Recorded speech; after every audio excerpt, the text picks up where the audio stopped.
Dios lo bendiga. Vamos a leer una porción de la Escritura que encontramos en el libro de la primera de Juan, la primera epístola de San Juan, capítulo 1.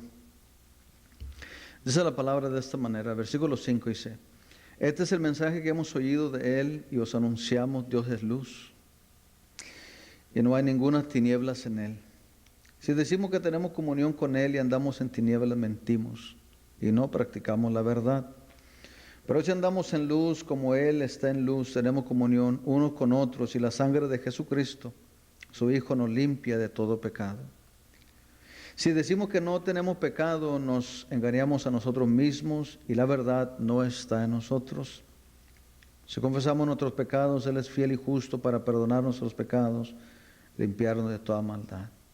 Si decimos que no hemos pecado, le hacemos a Él mentiroso y su palabra no está en nosotros.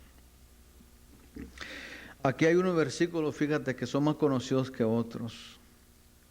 Ya uno ahorita leemos más en este mismo libro. O sea, nos aferramos en este versículo 10, el último que leímos, y decimos que no tenemos pecado. O sea, queremos decir, todos pecamos. O sea, el punto que se presenta aquí no es que sigamos pecando, es que entendamos que todos necesitamos un Salvador. Todos necesitamos un Redentor, o sea, alguien que nos venga a libertar. Y ese libertador y ese Redentor, ese es Jesús. No es para que nosotros estemos con el concepto de que todos somos pecadores y seguimos pecando. No se escribió con ese concepto, mira. Ese es más entendido, o sea, más aceptado que los demás, porque fíjate que lo que leímos también dice: si decimos que tenemos comunión con Él, hablando de Jehová, con Él, Él es Jehová. Si decimos que tenemos comunión con Él, o sea, conocimiento, amistad con Él, y andamos en tinieblas o en pecado, dice, mentimos y no practicamos la verdad. Fíjate lo malo que dice. ¿Por qué ese versículo no podemos aceptarlo, pero el otro sí? El que dice que todos hemos pecado. Pues sí, pero no para que sigamos en Él. Fíjate lo que decía, ¿por qué este no lo aceptamos? Fíjate lo que dice el versículo, que si decimos que tenemos comunión con Él, con Dios, y andamos todavía en tinieblas, dice la palabra, mentimos. Estamos mintiendo. Es una mentira más bien, es una mentira decir que tenemos comunión con Dios y todavía andamos en pecado. Dice que no estamos practicando la verdad. ¿Cómo la ves tú? Oye, si andas en pecado todavía, ¿sabes qué dice Dios? Que no estás practicando la verdad. O tú dices que sí. Tú pensarás que sí. Pero Dios dice diferente. Y tú sabes una cosa, que Dios manda. No soy yo ni tú el que mandamos, es Dios el que manda. Mira, y sigue diciendo, dice, pero si andamos en luz, no en tinieblas, si andamos en luz. Mira, fíjate, ¿por qué piensas tú que el apóstol Juan dice esta cosa si no se puede? ¿No se te hace a ti ridículo que el apóstol llegara a decir algo que no se puede? Pero fíjate lo que dice, pero si andamos en luz, en lugar de andar en tinieblas, andamos en luz, dice, como Él está en luz, tenemos comunión unos con otros, entonces tenemos comunión con Él. Esto quiere decir esto, mira, si tú andas en tinieblas y en pecado, no tienes amistad con Dios, no la tienes. Tú puedes decir que sí, pero mira, lo que tú pienses y lo que yo pienso no es lo que cuenta, es lo que Dios dice. Lo que tú sientes en tu corazón o lo que tú te imaginas. No, hombre, mira, deja eso para un lado. Pon cuidado a lo que Dios dice. Él dice la palabra, no es tener comunión con Dios andar en pecado, andar en tinieblas. Tener comunión con Dios es andar en luz, como Él está en luz, como Él es luz. Por eso decía el versículo 5, este es el mensaje que hemos oído de Él y os anunciamos: Dios es luz y no hay ninguna tinieblas en Él. Dios es luz. Cuando andamos en luz, como dice el 7, como Él está en luz, entonces tenemos comunión con Él. Entonces puede decir que, mira, yo lo único que quiero que entiendas es esto: todo lo que hemos estado hablando es palabra del Señor. No es palabra mía, yo no escribí la Biblia. Me hubiera gustado escribir algo de ella, pero yo no tuve nada que ver con ella. Lo siento mucho. O sea, y no puedes decir esto o lo otro. Oye, es simple para entenderse. Es tan simple, es solamente que hables en otro lenguaje y no entiendes bien el español, pero espero que si te sabes español, sea qué raza seas, está fácil para entenderse. Mira, está bien simple. Dice, si decimos que tenemos comunión con Él, si tú dices que tienes comunión con Él, y yo digo que tengo comunión con Él, y andamos todavía en pecado, mentimos, dice la palabra, y no estamos practicando la verdad. Pero, dice, pero si andamos en luz, como Él está en luz, tenemos comunión unos con otros. Entonces yo tengo comunión con Dios y Dios tiene comunión conmigo. Pero si ando en pecado, ¿cómo voy a tener comunión con Dios? Yo puedo decir que sí, pues sí, ¿verdad? Si tú me estuvieras diciendo a mí, me estuvieras diciendo, mira lo que dice Dios, tú andas en pecado, tú dime a mí, tú andas en pecado. Y dice que tienes comunión con Dios, tú dime a mí eso. Y luego dime, pero fíjate lo que dice Jehová en su palabra, que tú estás mintiendo. ¿Por qué andas en pecado? En Él no hay tinieblas. Tú dime eso a mí, que yo quiero entender eso, ¿eh? Tú me puedes explicar a mí lo que dice la palabra, porque yo sé que puedes entenderle, no hay nada difícil, a manera de que tú me expliques a mí, sin que yo te estuviera explicando a ti. Si yo fuera una persona que no quizás no leyera la Biblia, tú me dijeras, mira, si tú dices esto, mira lo que dice Dios. ¿Verdad que es simple? No es difícil. Es cuando andamos en luz que tenemos comunión con Dios, no cuando andamos en tinieblas. Y sigue diciendo esto, mira. Cuando andamos en luz y cuando tenemos comunión con Dios, entonces tenemos comunión unos con otros, dice, y la sangre de Jesucristo, su Hijo, nos limpia de todo pecado. No del pecado que estamos cometiendo, del pecado pasado. Si decimos que no tenemos pecado, nos engañamos a nosotros mismos y la verdad no está en nosotros. O sea, esto lo dice para que entendamos esto, mira. De que necesitamos a Jesús como nuestro Señor y como nuestro Salvador. No para que sigamos pecado, no para justificar nuestros pecados, nuestros hechos malos. No uses la palabra de Dios para eso. Dios tenía un propósito porque dice lo que dice. Nosotros, por querernos hacer vivos, torcemos toda su palabra, pero no debe de ser así. Fíjate lo que dice la palabra. Si confesamos nuestros pecados, Él es fiel y justo para perdonar nuestros pecados y limpiarnos de toda maldad. Fíjate, limpiarnos de toda maldad. Pues ahí está todo, ¿verdad? No es para que... Tú no puedes decirme, mira, quizás tú que estás oyendo a lo mejor es una persona que dice, yo no tengo por qué arrepentirme, no tengo por qué pecar, por qué pedir perdón. Mira lo que dice la palabra. Todos hemos pecado. Todos necesitamos pedirle perdón al Señor. Todos necesitamos pedirle perdón al Señor. Tú no eres excepción. No hay nadie que haya vivido una vida sin pecado, lo más Jesucristo. Pero de allí cuando venimos al Señor, ya las cosas cambian. Por eso fíjate lo que dice el capítulo 2, versículo 1. Dice, hijitos míos, dice el apóstol, estas cosas os escribo para que no pequéis. Tomó tiempo de escribir esta carta el apóstol Juan con un propósito. Dice, estas cosas os escribo para que no pequéis. No dice para que sigas pecando. Fíjate lo que dice. Y si alguno hubiere pecado, abogado tenemos para con el Padre, Jesucristo el justo. Fíjate, esta es otra porción que todos sabemos. Tenemos un abogado, ¿verdad? Pero fíjate, hombre. Si alguno hubiere, quiere decir pasado, ¿no? Solamente que no sepan los tiempos, si es ayer, hoy o mañana. Pero hubiere quiere decir pasado para mí. No que esté pecando. No dice si alguno esté pecando. O si alguno va a pecar, no es presente ni futuro, es pasado. ¿Sí entiendes ese lenguaje, verdad? Ese término. Si alguno hubiere pecado, tenemos un abogado, hermanos. Tenemos un abogado, tú que escuchas. Tenemos un abogado que es Jesucristo, pero no para seguir pecando, porque fíjate lo que dijo al principio, estas cosas os escribo para que no pequéis. ¿Por qué nosotros no entendemos eso?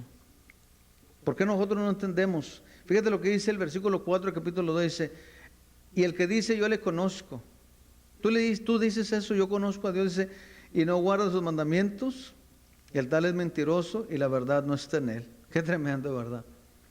¿Qué tantas personas existen en el mundo ahorita que dicen, yo conozco al Señor? Dice aquí, y el que dice eso y no guarda el mandamiento de Jehová, ¿por qué crees tú que se escribió esto? ¿No te has puesto a pensar? Y es que tú crees que Juan estaba fastidiado y tenía ganas de escribir algo. Y escribió esto, cosas, porque era un hombre fastidiado, aburrido y no quería que nadie se diera gusto en la vida. Y como no quería que nadie se diera gusto y él no le gustaba nada, él escribió esto para que nadie se diera gusto. No, entiende, está hablando de Dios. Está hablando de Dios. Si entendemos eso, ¿verdad?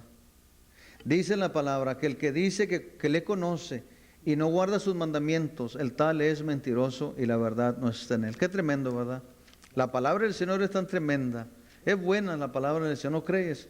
O sea, si tú dices que conoces a Dios y andas, dice la palabra, y no guardas sus mandamientos, queriendo decir andas en pecado y en desobediencia, estás mintiendo, hombre. Yo no lo digo, lo dice Dios, y a veces tú dices, lo dijo Juan. ¿Y Juan quién era? Bueno, como dije al principio, si no creemos quién eran los siervos de Dios y no creemos en ellos, ya tenemos problemas ya.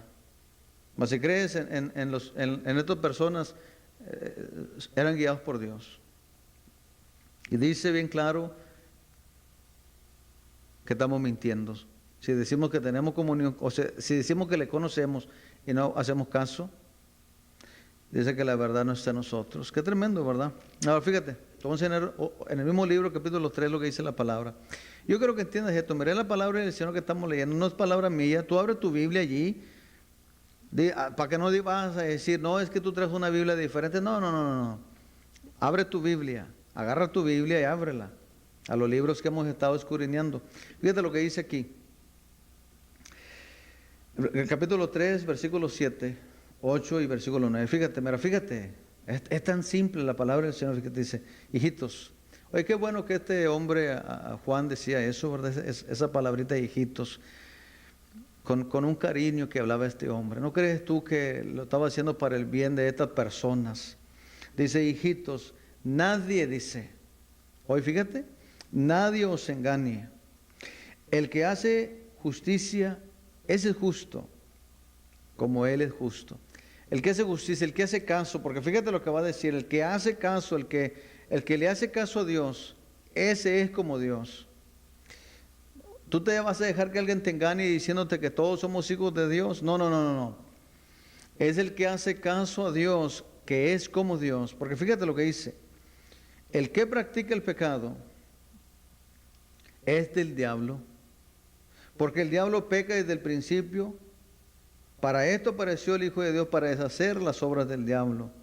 Qué tremendo, ¿verdad? Mira, yo sé que aquí dice practicar, pero en realidad es una palabra que nosotros hemos entendido de alguien que lo está haciendo cada rato. Pero practicar es simplemente cometer. El que comete pecado, lo más cometer. O sea, es una palabra muy fuerte para nosotros porque nuestro lenguaje quizás no usa esa palabra practicar como quizás lo usaron aquellos hombres cuando interpretaron del griego al lenguaje que nosotros estamos hablando. Pero si la palabra quiere decir aquí practicar, en lugar de practicar es cometer, lo más simple cometer. No es que estés practicando como que quieres perfeccionarte, practique el pecado. No, simplemente lo más cometerlo. Nomás con cometerlo una vez es suficiente. Pero yo te digo una cosa, ¿qué tantas veces tuvo que pecar a Adán y Eva para que Dios los echara fuera del jardín? Lo más una vez, ¿verdad? Entonces, o sea, es simple. ¿Para qué vamos a andar a la vuelta y vuelta, hombre? Vamos a ser sinceros. Se trata de... Yo te voy a decir una cosa, mira. Se trata de que la persona se va a perder sin Cristo.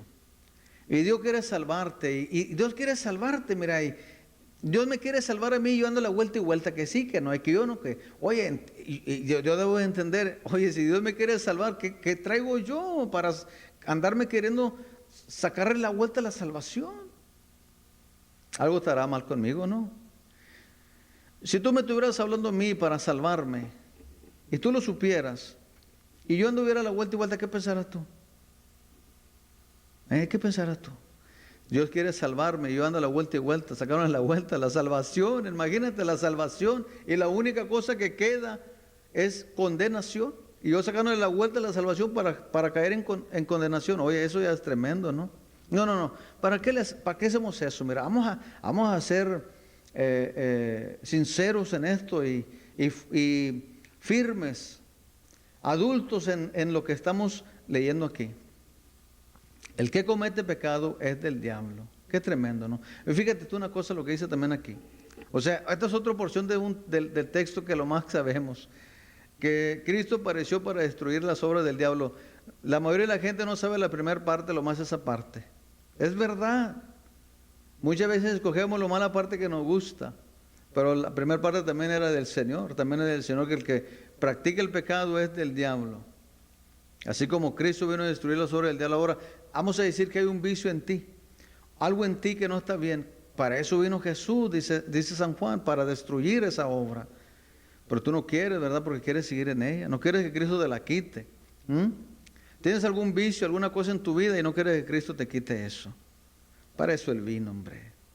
Yo lo que quiero es que entiendas esto, no estés inventando excusas, acepta que eres pecador y que eres pecadora y que te gusta eso. Pero no inventes excusas, hombre. No le saque la vuelta. Sea valiente. Si quiere vivir su vida, sea valiente. Párese firme en su territorio y admita: es que me gusta andar en el pecado, me gusta andar en desobediencia. Porque quizás un día acepto, pero si tú ahorita estás diciendo: no, es que tú estás mal, es que la palabra de Dios, es que yo creo así. No hagas eso, mira. Dile al Señor: es que no quiero. Sé honesto, dile: no quiero vivir en santidad, no quiero vivir en rectitud. Pero no estés inventando excusas y razones. Pues, si tú admites, no es que esté bien, pero quizás Dios sea una oportunidad. Pero si ahorita estás peleando, hombre, estás averiguando y es palabra del Señor, y es Dios que te quiere salvar, es Dios el que escribió esto, y sigue diciendo esto: todo aquel que es nacido de Dios no practica el pecado. Qué tremendo, ¿verdad? No comete pecado el que es nacido de Dios. ¿Tú eres nacido de Dios? ¿Tú dices que sí? ¿Cometes pecado?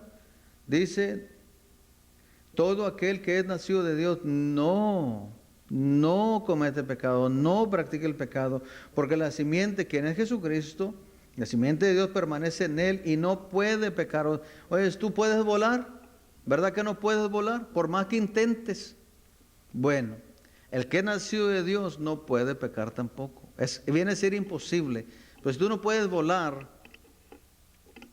Es imposible, ¿verdad? Entonces viene a ser imposible también pecar. El que nació de Dios. O sea, nosotros no entendemos eso, ¿verdad? Porque hoy estamos impuestos a estar peque y peque como si estuviera en moda. Pero fíjate lo que Dios dice: no puede pecar uno que ha nacido de Dios, porque Cristo está allí. Porque Cristo está allí. Y no puede pecar porque es nacido de Dios. Es nacido de Dios la persona y no puede pecar. Dices tú: sí puedo. Sí puedes. ¿Sabes por qué, verdad? Porque no eres de Dios. Porque es que el que es nacido de Dios, mira, no puede pecar. Ya no puedes. Romanos decía que estamos muertos al pecado. ¿Cómo viviremos en él? ¿Verdad que sí? Hebreos dice que debemos de dejar de pecar porque pisoteamos al Señor. Y aquí decimos que el que ha nacido de nuevo no puede pecar. Y fíjate, un último versículo te voy a dar. Más adelantito, el capítulo 5, versículo 18. Sabemos que todo aquel que ha nacido de Dios no practica el pecado, pues aquel que fue engendrado por Dios le guarda, y el maligno no le toca. O sea, nosotros queremos decir: el maligno no me toca para que no me moleste, no me haga problemas, pero no me toca en tentación. O sea, la tentación va a venir, pero no me va a causar que yo vaya a pecar.